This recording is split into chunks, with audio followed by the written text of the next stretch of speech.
इम्तियाज जलील जो कि all India MIM के सांसद हैं, उनकी तरफ से कहा गया कि दोहरे मापदंड क्यों है भाई? बकरीद पर हम पर सारी पाबंदियां हैं, तो फिर प्रधानमंत्री नरेंद्र मोदी 5 अगस्त को अयोध्या क्यों जा रहे हैं? बयान सुनिए आप, किस तरह से सवाल उठाए गए प्रधानमंत्री नरेंद्र मोदी के अयोध्या जाने पर।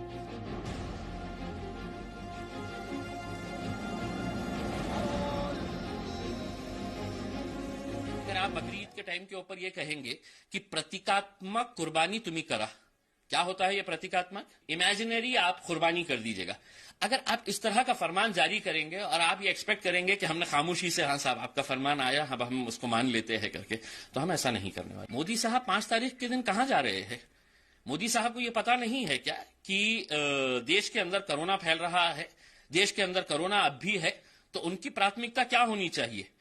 वो करे तो सब जायज, और हमने जरा सा करे तो नहीं, ये तो देखो कैसे जातिवादी है, इनको तो सोशल मीडिया के ऊपर बोला जा रहा है इनको पाकिस्तान भेज देना चाहिए।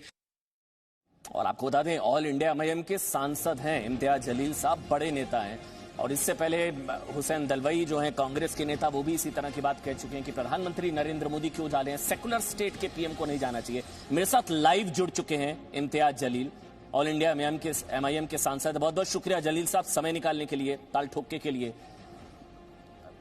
मतलब ये शुभ कार्य है, क्यों अड़ंगा, क्यों खलल डालना? दिक्कत क्या है प्रभु राम से? भूमि पूजन शुभ कार्य हो रहा है, क्यों राम के पीछे पड़े आप लोग? बस करिए ना, पहले अस्तित्व पर सवाल उठाए, आप भूमि पूजन, क्या जरूरी है इन सब चीज, क्या जरूरत है सर?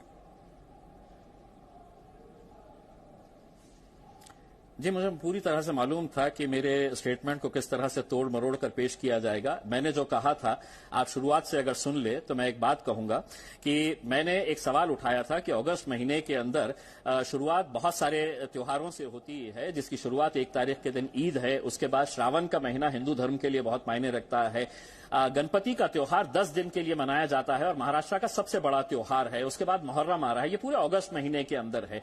अब आप जब पूरे औरंगाबाद शहर के अंदर या महाराष्ट्र के कई शहरों के अंदर आपने बाजारें खोल दिए, दुकानें खोल दिए, कारोबार खोल दिए, उद्योग इंडस्ट्री खोल दिए है, तो आपको परहेज मंदिरें, मस्जिदें, गिरजाघर और गुरुद्वारे से क्यों है? क्या आपको लग रहा है कि सब यहीं पर हो रहा है? और अगर ये हो रहा है तो हमने सिर्फ इतना कहा है कि ईद के लिए अगर आप किसी ईदगाह के अंदर जहां पर 25,000 लोग नमाज पढ़ते हैं, वहां पर आप 50 लोगों की इजाजत अगर नहीं देंगे, आप कहते हैं कि एक फरमान जारी किए हैं कि शादी के ऊपर आप 50 लोग इकट्ठा हो सकते हैं, लेकिन मस्जिदों के अंदर, मंदिरों के अंदर आप 25 लोगों की इजाजत नहीं दे रहे हैं, क्यों नहीं दे रहे हैं? और अगर यही तर्क लगाया गया तो मैं आपसे एक सवाल करना चाह रहा हूं कि आपने, महाराष्ट्र सरकार ने एक फरमान जारी किया है, एक फरमान के अंदर यह कहा गया है कि आप प्रतीकात्मक, यानी कि मराठी के अंदर प्रतीकात्मक आप कुर्बानी कर लीजिएगा, यानी कि आप वर्चुअल आप कुर्बानी कर लीजिएगा, यानी कि सिंबॉलिक आप कुर्बानी कर लीजिएगा। तो मेरा एक सवाल यह है कि कानून सिर्फ हमारे लिए लागू है,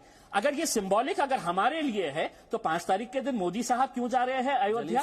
5 तारीख के दिन वो भी सिंबॉलिक तरीके से अपना जो भी कार्य करने जा रहे हैं वो कर लीजिएगा। मैं मंदिर के विरोध में नहीं हूं, आपको साफ तरीके से बता देता हूं, क्योंकि सुप्रीम कोर्ट ने आदेश दिया है, हम उसकी इज्जत करते हैं, पालन करते हैं। लेकिन क्या वजीर आजम को यह पता नहीं है कि आज देश के अंदर कोरोना सबसे प्राथमिकता होनी चाहिए? पूछिए। जी, सवाल मैं पूछता हूं, साल में ईद कितनी बार आती है? 2 बार आती है, ठीक बोल रहा हूं मैं?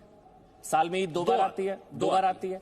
ये प्रभु श्री राम का भूमि पूजन कितने सालों बाद होने जा रहा है? ये कितने सालों बाद? हर साल ईद आती है ना, आती है हर साल ईद। सुनिए, पूरा सवाल सुनिएगा मेरा। हर साल ईद आती है, रमजान हर साल।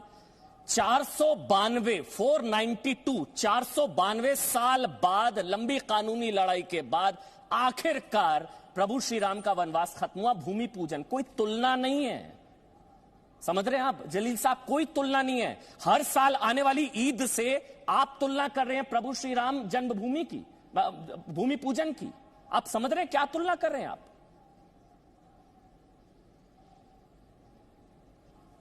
मैं आपसे अमन साहब एक बात पूछना चाहता हूं। 492 साल की आप बात कर रहे हैं, 492 साल आप इंतजार किए हैं ना। आपने खुद ने कहा है कि ये नेता इसको धर्म के साथ जोड़ रहे हैं, यानी कि आपकी आस्था है, आपका धर्म है, आपका मजहब है, और हमारा कोई आस्था नहीं है।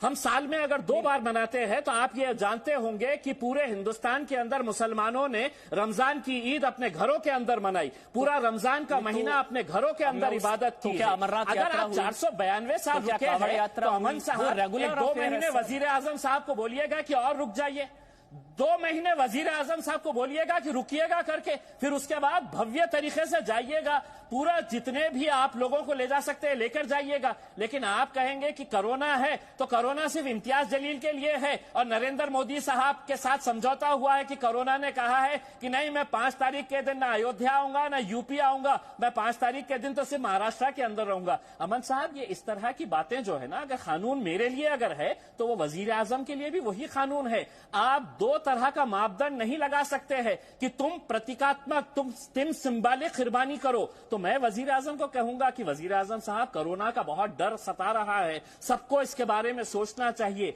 आप भी दिल्ली के अंदर अपने महल के अंदर बैठ के आप सिंबॉलिक पूजा कर लीजिएगा, वो आप नहीं करेंगे। और हमने जरा सा कुछ कहा, और मैं तो समझता हूं अमन साहब, मुझे ज्यादा समझ में नहीं आता है, आप ही मुझे बता दीजिएगा कि सिंबॉलिक कुर्बानी कैसी होती है।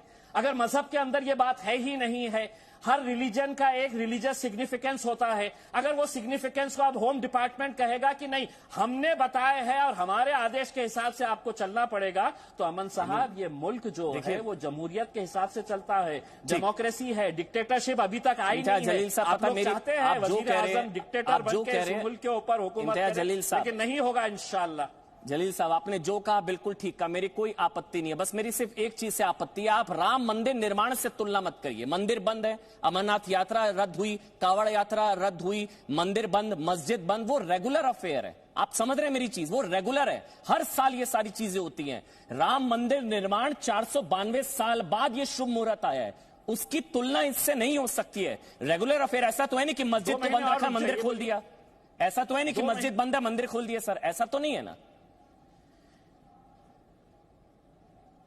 अमन साहब, अगर मुल्क के वजीर आजम ने ही ये बता दिए है कि मेरी प्रायोरिटी अब कोरोना नहीं है, मेरी प्रायोरिटी मंदिर बनाने के लिए है, सारे नियम जो है वो बाकी लोगों के ऊपर लागू रहेंगे, अब कोरोना पूरी तरह से खत्म हो गया है, मैं अपना मंदिर के कार्य का काम शुरू करने के लिए जा रहा हूं। 492 साल आप रुके थे, अगर 2 महीने और वजीर आजम अगर रुक जाते तो मेरे हिसाब से बहुत भव्य तरीके से आप मंदिर बनाइए। हम मंदिर का विरोध कर रहे नहीं कर रहे, सुप्रीम कोर्ट ने आदेश दिया है, आप बनाइए, आपको बिल्कुल पूरी इजाजत है उसके लिए। लेकिन अगर प्राथमिकता अगर आप बदल रहे हैं सिर्फ अपने वोट बैंक की खातिर, सिर्फ अपने लोगों को खुश करने की खातिर, तो वजीर आजम को यह समझना चाहिए कि कितने जानों के साथ आप खिलवाड़ कर रहे हैं, ये भी सोच लीजिएगा। तो फिर राम मंदिर निर्माण ना करने से हारेगा कोरोना? अभी राम मंदिर निर्माण नहीं होगा तो कोरोना हार जाएगा, आप ये कह रहे हैं?